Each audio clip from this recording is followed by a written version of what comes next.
Boa noite, minhas irmãs, boa noite, meus irmãos. Vamos nos preparar para mais uma reunião de estudos doutrinários do Centro Espírita Isaac Lima. Sejam todos muito bem-vindos. Que a paz de Jesus esteja presente em nossos corações.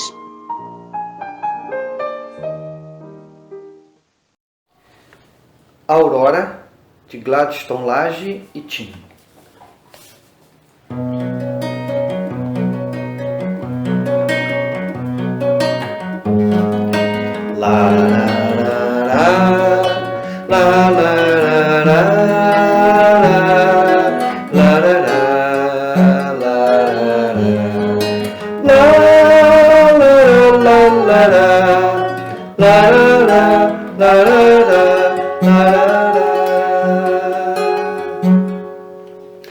Bem-vinda, aurora,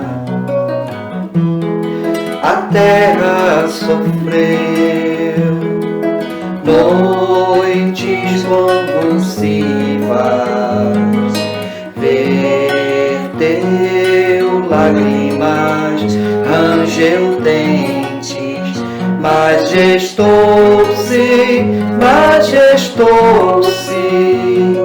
no parto regenerativo deu-se a luz na remissão.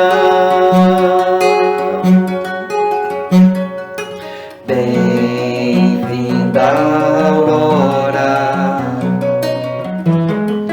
o lobo pasta junto ao cordeiro, crianças brincam com a serpente e os anjos andarilham com os homens que volitam no amor da promissão.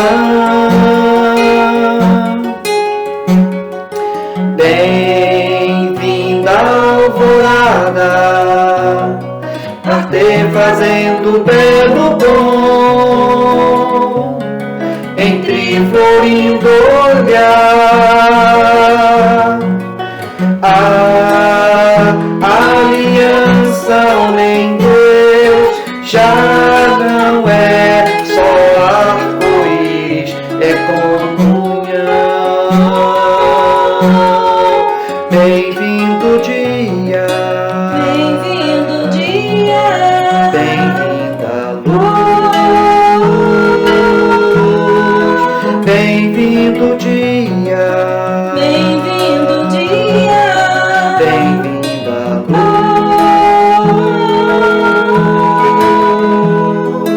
bem-vinda alvorada, arder fazendo belo bom, entre florindo olhar,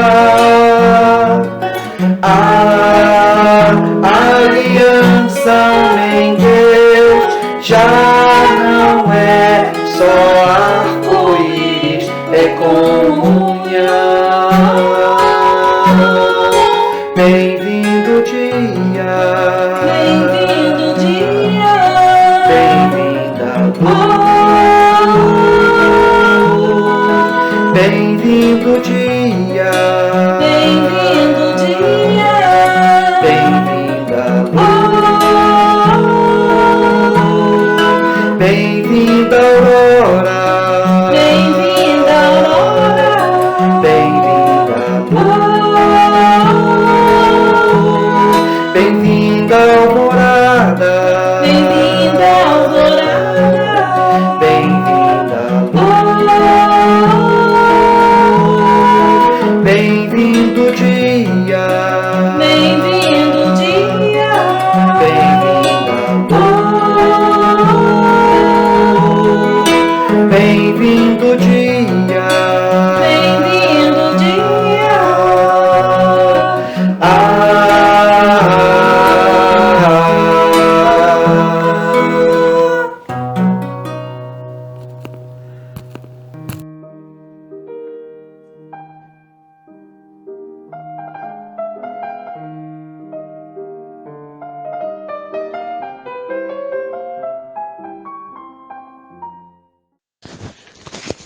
Boa noite, meus irmãos, que a paz do Mestre Jesus esteja conosco.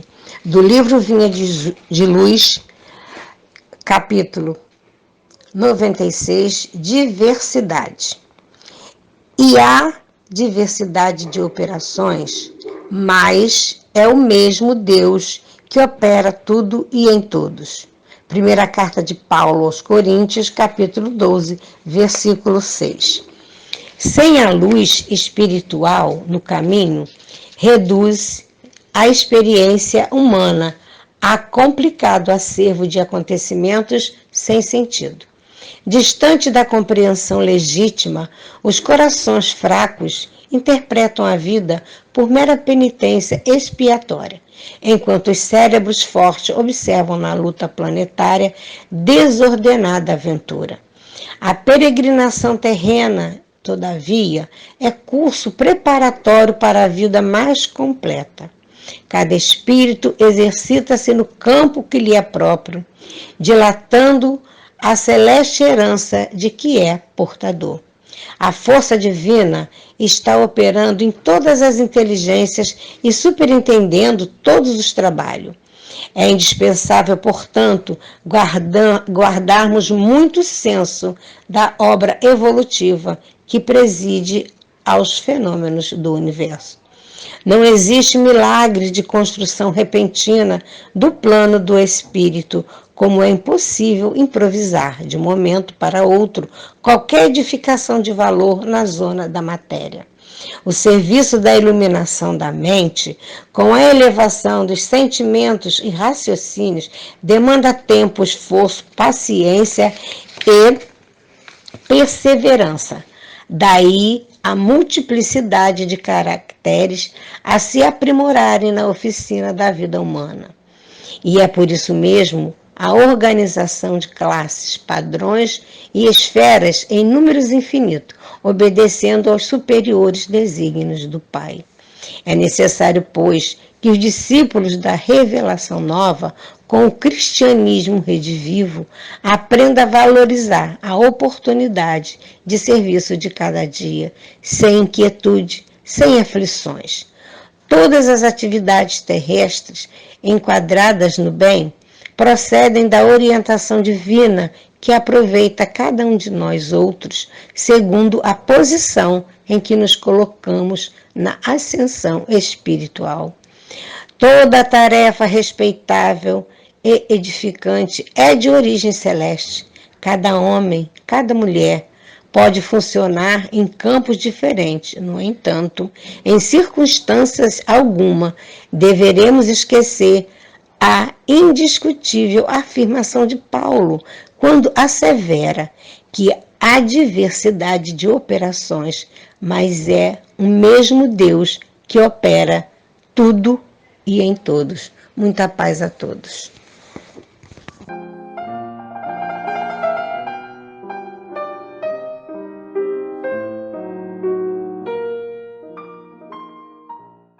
Boa noite, meus irmãos, que a paz de Jesus esteja conosco. Vamos elevar o nosso pensamento a Deus e agradecer pela oportunidade de estarmos reunidos para mais uma noite de estudo. Mestre Jesus, te pedimos que ilumine nossas mentes e nossos corações para compreendermos todos os ensinamentos desta noite. Que a espiritualidade benfeitora da Casa de Isaac Lima envolva a todos em vibrações de amor e paz, e que ao terminar a nossa reunião estejamos mais fortalecidos e sempre confiantes no amor de Deus para conosco. E assim, com a permissão de Deus, nosso Pai Maior, damos início à nossa reunião. Que assim seja, graças a Deus.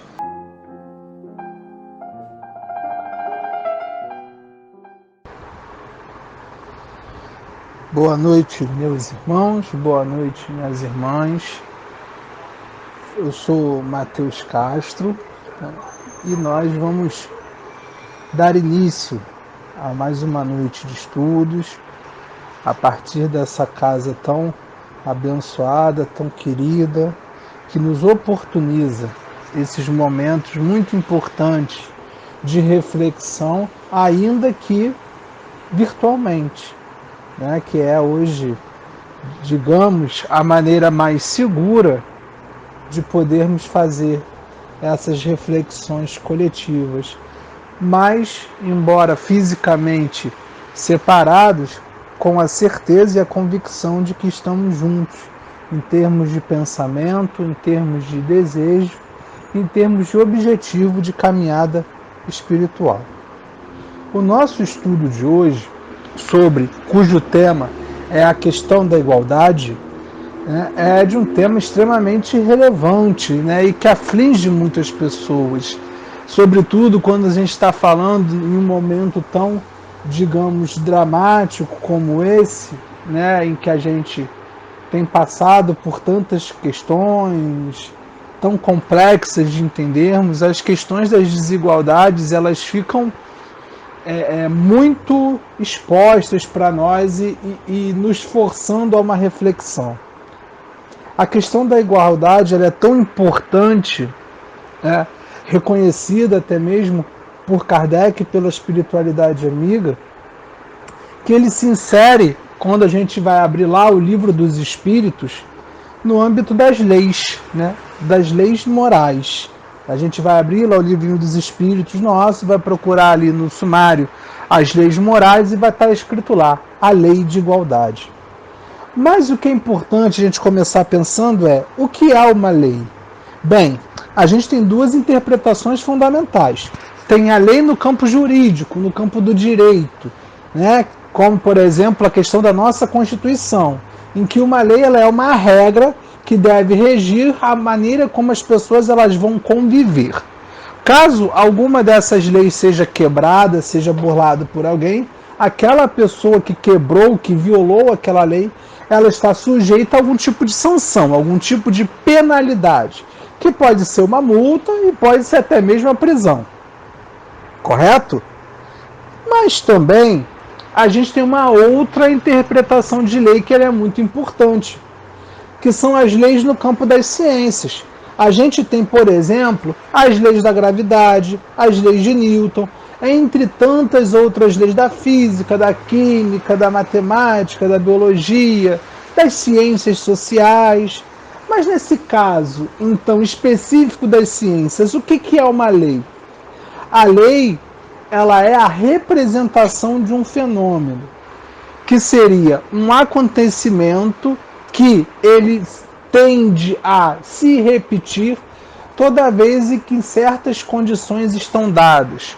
Ou seja, por exemplo, quando a gente fala das leis de ação e reação, né, que uma força aplicada em um determinado sentido sobre um determinado objeto vai fazer com que esse objeto reaja sobre nós com a mesma força e com o sentido oposto, essa é uma lei que pressupõe condições. Quais são essas condições? Primeiro, alguém que faça uma força, alguém ou alguma coisa que faça alguma força, e um objeto que receba e depois, e ao receber essa força, retroaja. A gente tem isso para todas as leis do campo da biologia e da física. Uma outra lei é a questão da lei da mudança, né, de estado dos objetos, da matéria, como por exemplo da água.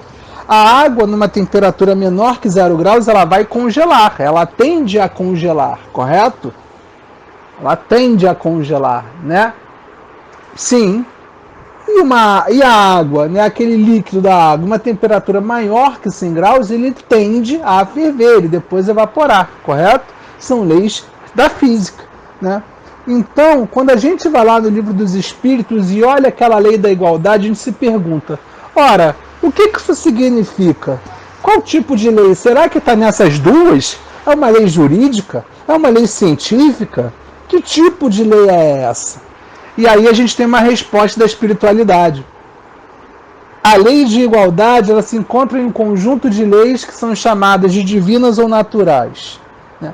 E o que se deve entender por lei natural? Pergunta 614 do Livro dos Espíritos.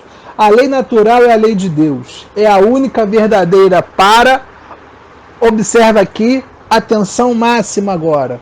O único objetivo dessa lei divina ou natural é a felicidade do homem, a felicidade do ser humano.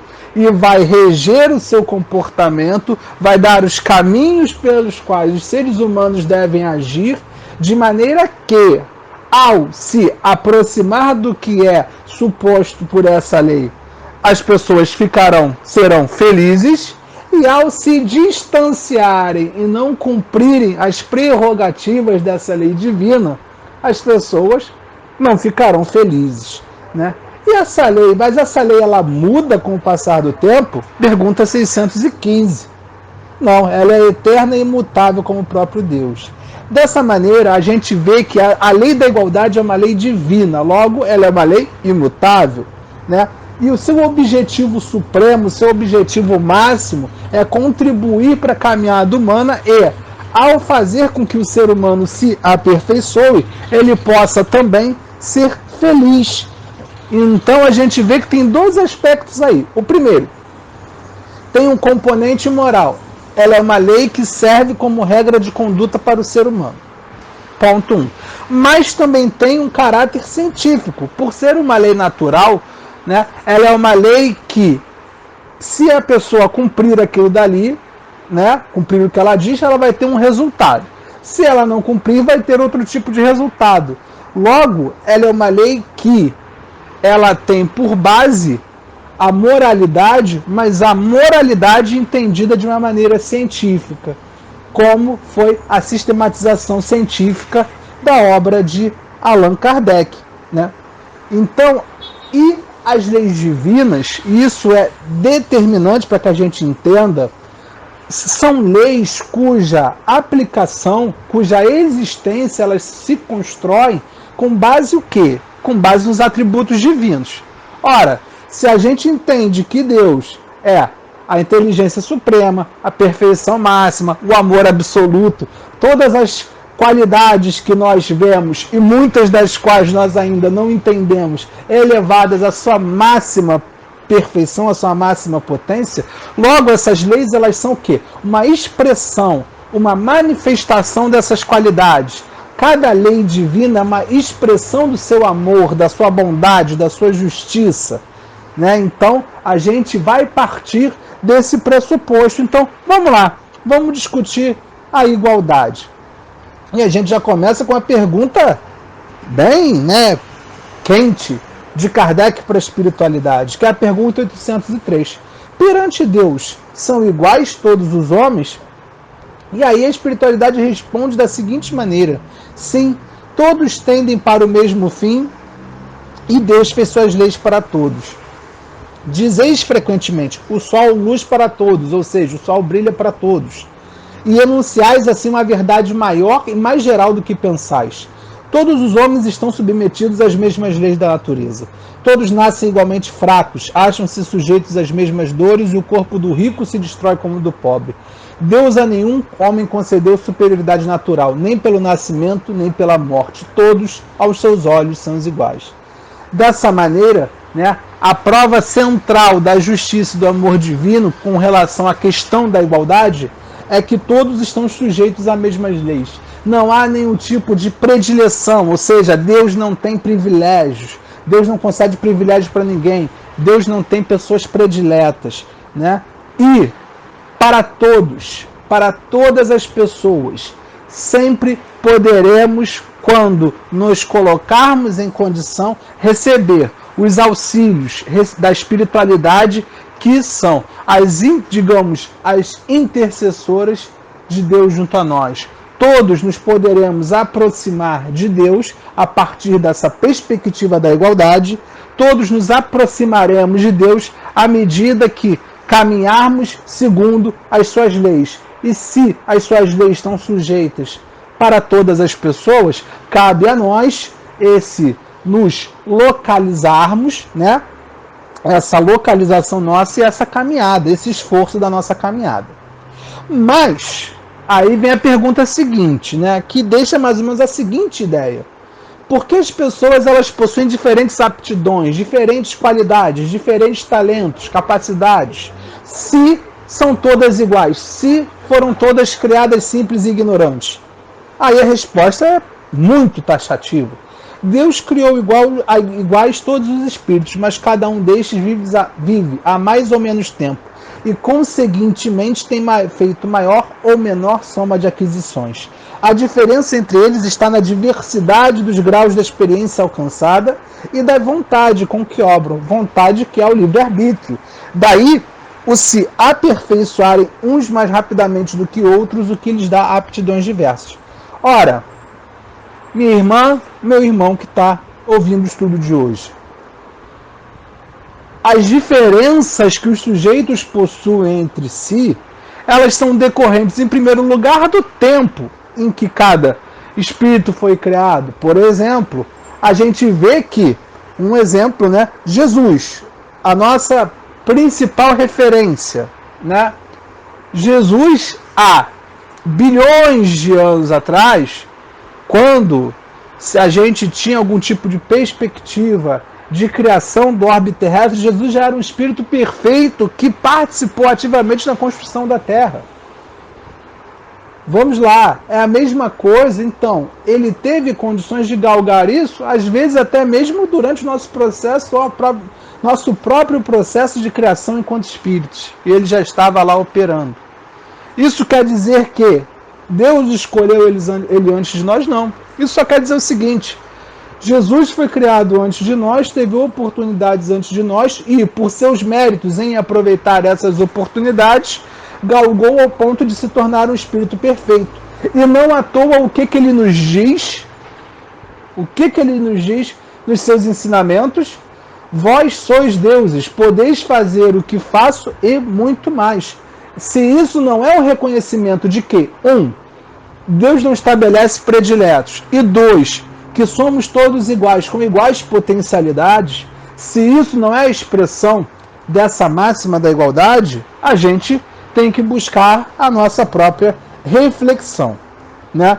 Então a gente observa que, à medida que a gente vai se desenvolvendo e que nós vamos amadurecendo com as nossas experiências, nós vamos cultivando, construindo novas capacidades, né? Novas potencialidades. Então esse é um ponto que justifica essa desigualdade de aptidões. E outra coisa é o nosso mérito, né? Com certeza a gente vê momentos das nossas vidas que a gente se esforçou menos do que poderia, ou em momentos que a gente se esforçou bastante e teve o ganho daquele esforço, e nesses momentos que nós esforçamos menos do que deveríamos, nós, obviamente, não evoluímos tudo aquilo que poderíamos ter evoluído. É só a gente pode lembrar o quê? De um exemplo muito simples. A nossa estadia na escola, né? Que a gente, olha, tem aquela prova que a gente chega, não está tanto afim de estudar e tudo. A gente faz o quê? Faz para passar.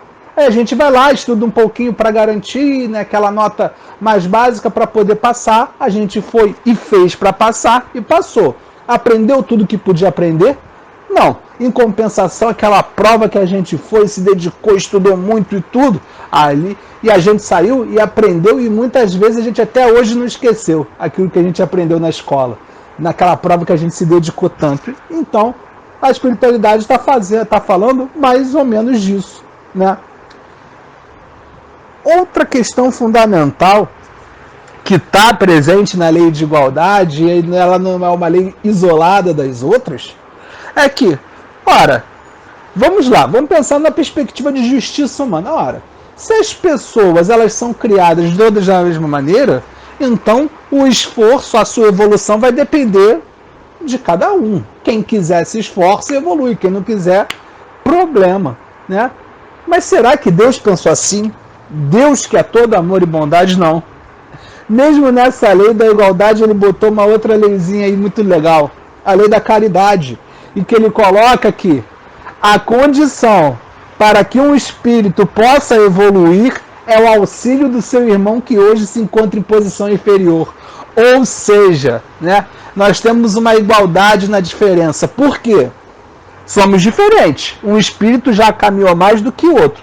Mas para que ele evolua, esse espírito que já caminhou mais um pouquinho, para que ele possa continuar caminhando, o que ele tem que fazer? ir lá e ajudar aquele que ficou para trás.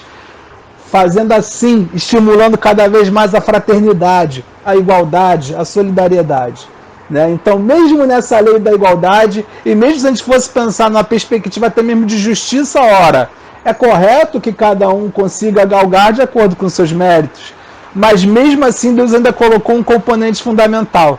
Não é possível galgar de acordo com seus méritos sozinho, ou seja, a gente pega aquela música tão linda, né, que é impossível ser feliz sozinho, e é justamente isso. Não é possível para um espírito caminhar sozinho, né, e continuar evoluindo. Para ele evoluir, ele precisa daquele irmãozinho ou daquela irmãzinha que ficou um pouco para trás, que teve escolhas menos felizes, e ajudá-la ou ajudá-lo a reparar as suas escolhas. Né? Então, na 805 do Livro dos Espíritos, a gente vê que está escrito da seguinte maneira, da espiritualidade. Deus, portanto, não criou faculdades desiguais. Permitiu, porém, que os espíritos em graus diversos de desenvolvimento estivessem em contato para que os mais adiantados pudessem auxiliar o progresso dos mais atrasados. E também para que os homens, necessitando uns dos outros, compreendessem a lei da caridade que os deve unir.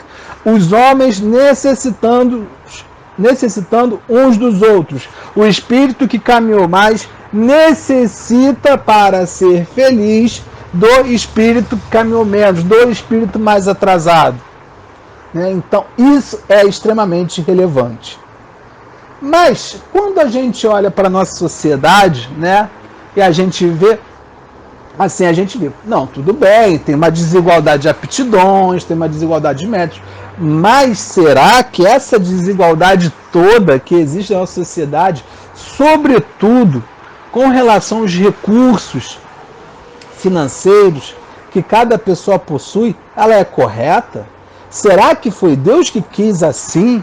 Será que foi Deus que quis que existisse ao mesmo tempo pessoas ultrabilionárias, né? E pessoas, por outro lado, extremamente miseráveis? E aí a pergunta 806 responde o seguinte: é a lei da natureza? A pergunta é o seguinte: é a lei da natureza a desigualdade das condições sociais? E a espiritualidade responde: não, é obra do homem e não de Deus.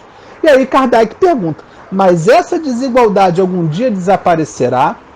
E a espiritualidade responde: eternas somente as leis de Deus o são. Não vês que dia a dia ela gradualmente se apaga? Desaparecerá quando o egoísmo e o orgulho deixarem de predominar. Restará apenas a desigualdade do merecimento. Dia virá em que os membros da grande família dos filhos de Deus deixarão de considerar-se como de sangue mais ou menos puro. Só o espírito é mais ou menos puro, e isso não depende da posição social. Ora, aqui a espiritualidade ela foi taxativa. A desigualdade em que Kardec se deparava naquele momento, muito maior do que é hoje, diga-se de passagem. E a desigualdade que ainda nos deparamos hoje, um pouco melhor, mas ainda muito aquém do que deveria ser, ela não é fruto da obra divina. Deus não quis assim. Deus não quis que existissem pessoas morrendo de fome. Deus não quis que existissem pessoas sem casa. Deus não quis que existissem pessoas nas portas de hospitais, ou pessoas sem escola, ou pessoas sem acesso. Deus não quis isso. Isso é fruto única e exclusivamente das ações humanas. E das ações humanas baseadas em suas qualidades, por um lado, mas ainda em um mundo de provas e expiações em seus muitos defeitos. Né? Então a gente vê que essa situação, essa condição humana, essa condição social nossa, ela ainda é decorrente também desses nossos antigos vícios morais, né? Como o egoísmo, o orgulho, a avareza, a falta de caridade, a falta de amor. Estamos a caminho de solucioná-los, estamos a caminho de resolvê-los, mas, né, ainda não resolvemos, então temos o quadro que temos hoje. E aí, né, a gente lembra das palavras de Cristo sobre a questão da riqueza, né? Quando ele fala que é mais fácil o camelo passar pelo buraco de uma agulha do que um rico entrar no reino dos céus, obviamente ele não está sendo literal, né? Ele está falando o quê? Da riqueza empregada. Primeiro, da riqueza obtida de forma egoísta, de forma muitas vezes questionável, né? E segundo, ele está falando da riqueza que ela é empregada apenas para a autossatisfação, né?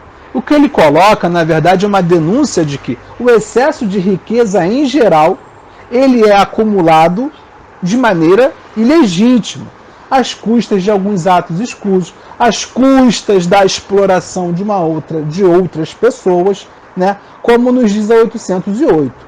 A desigualdade das riquezas não se originará da desigualdade das faculdades, em virtude da qual uns dispõem de mais meios de adquirir bens do que outros?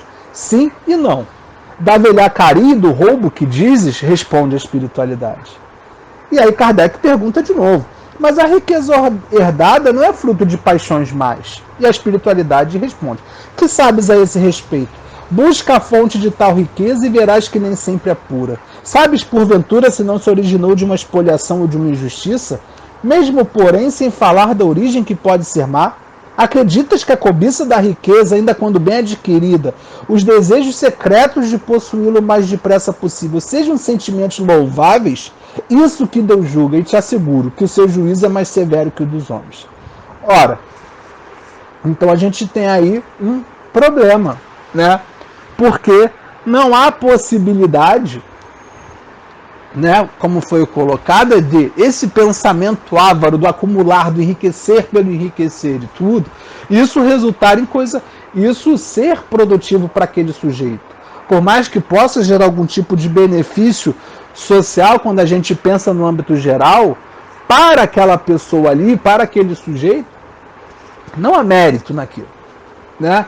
Então, é justamente aí que se encontra o ponto necessário dessa inflexão do que seria entre o acumular, entre o enriquecer e essa acumulação absoluta, né, com uma total ausência de valores, de prerrogativas mais humanas, né?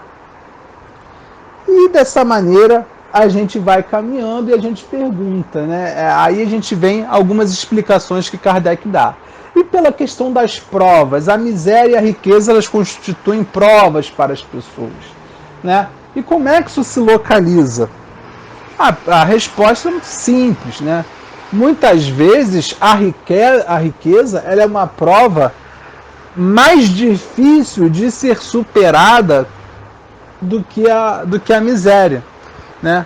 A miséria em geral coloca aquele sujeito, fere o orgulho de maneira com que a humildade daquela pessoa seja trabalhada. Mas agora, e quem tem tudo em termos materiais, né? Quem tem tudo geralmente tem aquela sensação de autossuficiência, né? Aquela coisa de que eu me basto, eu não preciso de ninguém. Por mais que para enriquecer precise do trabalho de outras pessoas, né? Na cabeça dela não enxerga assim. Então, assim, ela pensa que ela se basta, né? E que ela é a melhor ali, né? E que se ela enriqueceu, se ela teve essa prosperidade, essa ascensão econômica, essa ascensão financeira, social, né? Isso se deve única e exclusivamente aos méritos dela, né? Que é basicamente hoje uma doutrina, uma exacerbação daquilo que se afirma como meritocracia, né? Que ignora essa série de outros componentes e foca no sujeito. Toda doutrina de caráter individualista, e individualismo é diferente de individualidade, né? Isso é importante a gente pensar, né? Individualidade é a nossa afirmação enquanto sujeitos, dotados de livre-arbítrio, fazendo as nossas escolhas. Mas o individualismo é a prevalência desse sujeito em relação ao coletivo, ao outro, às outras pessoas, né? É quando o indivíduo por si ele se torna mais importante que todo o resto. Então, quando a gente fala muito sobre essa questão da riqueza, é que muitas vezes se constitui numa provação de mais difícil sucesso em virtude da questão que é difícil desapegar dessas falsas sensações de sucesso, dessas falsas sensações de merecimento, dessas falsas sensações de uma altíssima qualidade individual e principalmente, né, do se fechar em si mesmo e de olhar para o resto sempre com aquele olhar superior. Porque é muito mais fácil, por um lado, a gente desenvolver a humildade em condições subalternas, em condições inferiores, do que em condições superiores. Contudo, é claro que em nenhum momento aqui se faz qualquer tipo de apologia, né, de defesa da situação de miséria, porque isso não é desejável. Né? Isso não pode, não é e não pode ser desejável para ninguém. Né? A miséria é um problema seríssimo social, é inadmissível viver em uma sociedade miserável, como se fala a pergunta 813, que fala o seguinte, que há pessoas que por culpa sua caem na miséria, nenhuma responsabilidade disso caberá à sociedade, mas certamente, já dissemos que a sociedade é muitas vezes a principal culpada de semelhante coisa. Demais não tem ela que velar pela educação moral de seus membros, quase sempre é a má educação que lhes falseia o critério, ao invés de sufocar-lhes as tendências perniciosas. Ora, a miséria é uma chaga social e que socialmente tem que ser, né, sanada. Então ela demanda, sim, que a gente saia dessa prisão, desse enclausuramento do eu, né, enquanto centro do universo, do nosso umbigo, enquanto centro do universo, para uma perspectiva, para um olhar mais amplo, mais fraterno e mais caridoso. Né? Por fim, finalizando nosso estudo, nós vamos para a questão de uma igualdade que ela é muito importante e que vem sendo conquistada também paulatinamente. Ainda muito aquém do que poderia, mas com avanços consideráveis, que é a questão da igualdade entre o homem e a mulher. 817. São iguais perante Deus o homem e a mulher e têm os mesmos direitos? E aí que a espiritualidade responde para Kardec.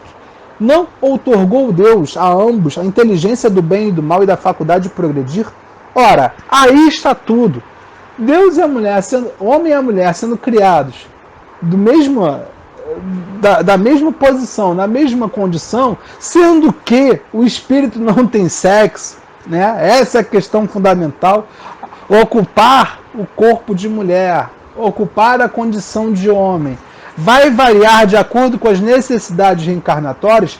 É óbvio que ter ainda, né, uma desigualdade de direitos, uma situação social que subalterniza, que muitas vezes oprime a mulher, né, ainda, obviamente, não faz parte da obra e da vontade divina. Né? Isso só pode ser fruto justamente da condição humana e das chagas morais humanas. Né? Mas é a questão da inferioridade da moral da mulher em certos países, ou seja, certos países que ainda tem essa questão, seja ela religiosa, seja ela legal, de colocar a mulher em segundo plano, né? Ou até mesmo nas religiões co-irmãs, a nossa, cristãs, que ainda colocam, né, um papel secundário para a mulher. Né? E aí, o que a espiritualidade responde? Isso advém, né, do predomínio injusto e cruel sobre ela que assumiu o homem. É resultado das instituições sociais e do abuso da força sobre a fraqueza. Entre homens moralmente pouco adiantados, a força faz o direito. Né? E a gente tem que ver que mesmo essa fraqueza é fruto, essa suposta fraqueza, né? É uma suposta fraqueza, ele é fruto de condições sociais, né? De condições sociais muito específicas, né? Muito específicas, e que hoje, cada vez mais, a gente está vendo que esse limiar ele está se exaurindo, de modo que a vida ela se torna mais igualitária, e com isso a gente vê que mais homens ocupam posições e funções sociais que antes eram, infelizmente é claro, consideradas apenas femininas, e vice-versa.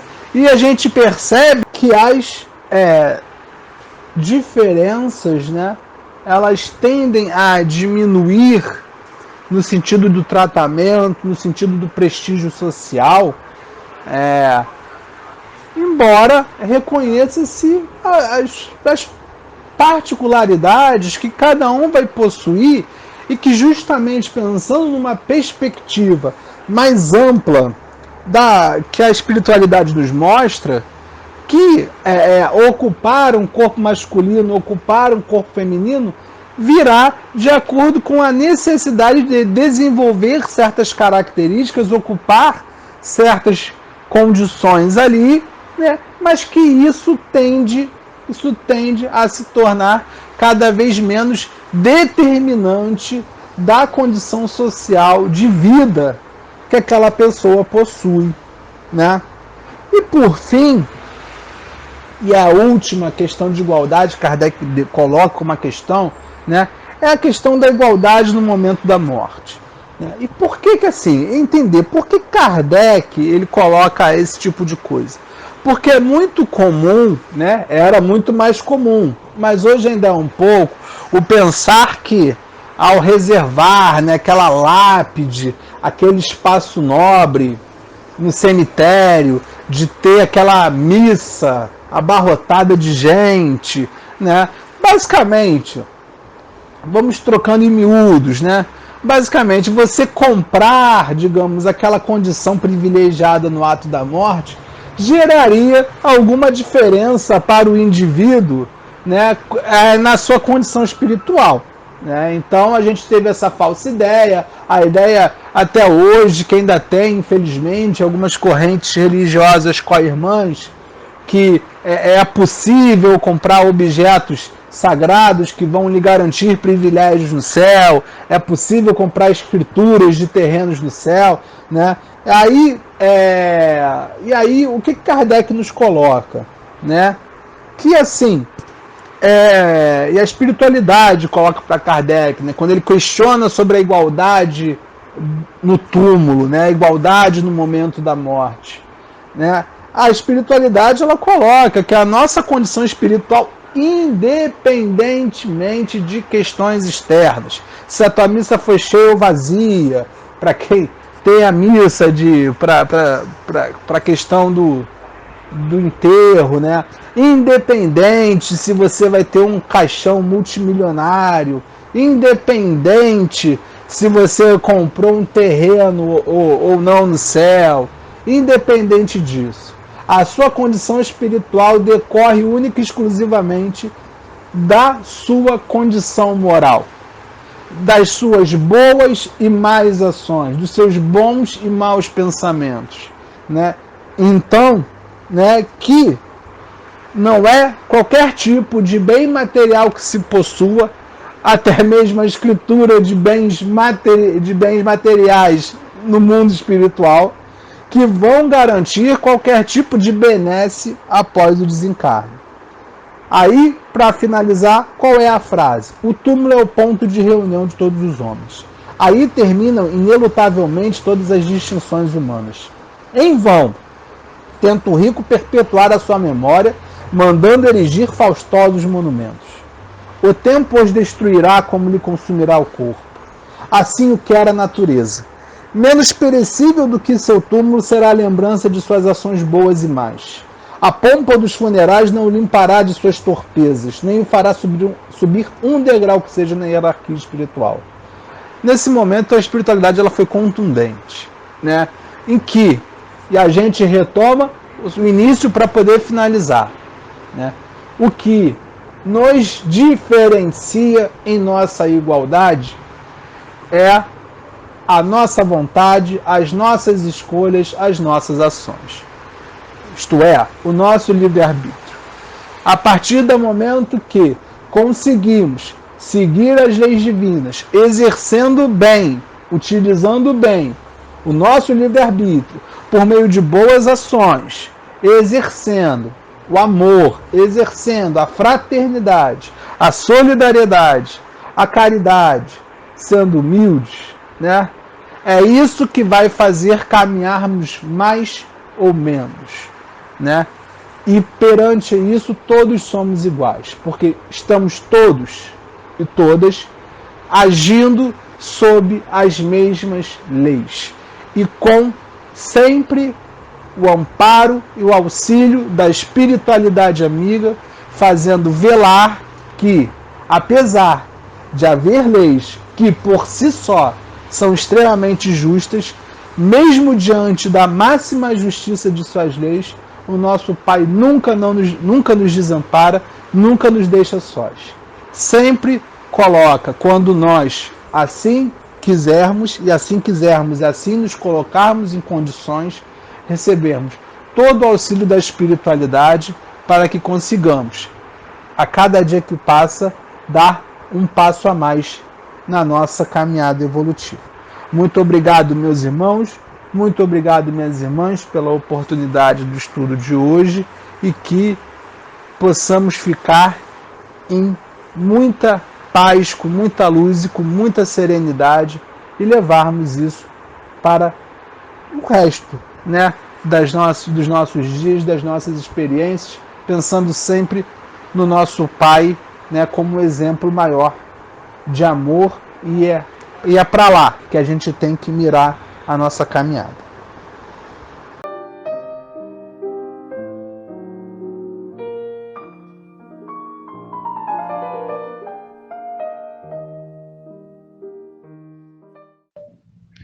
Obrigado, Senhor, por mais esse estudo. E que a grandeza desse momento possa aumentar a nossa fé, nos dando coragem, paciência, sabedoria para colocarmos em prática todo o ensinamento adquirido hoje. Que essa energia possa ser sentida por todos nós. Seja conosco, meu bom Deus, nos iluminando a cada estudo, a cada dia de nossas vidas. Assim seja.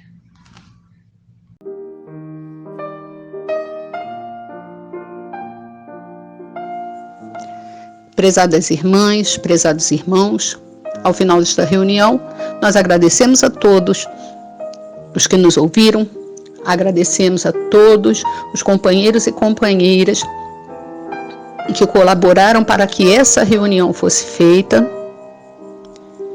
Agradecemos esta bendita oportunidade de estarmos aqui reunidos em nome de Jesus, em nome de Deus nosso Pai. Que possamos nos reencontrar na próxima semana com alegria em nossos corações. Uma boa noite e um grande abraço. Estrela Matutina de Marielza Descate.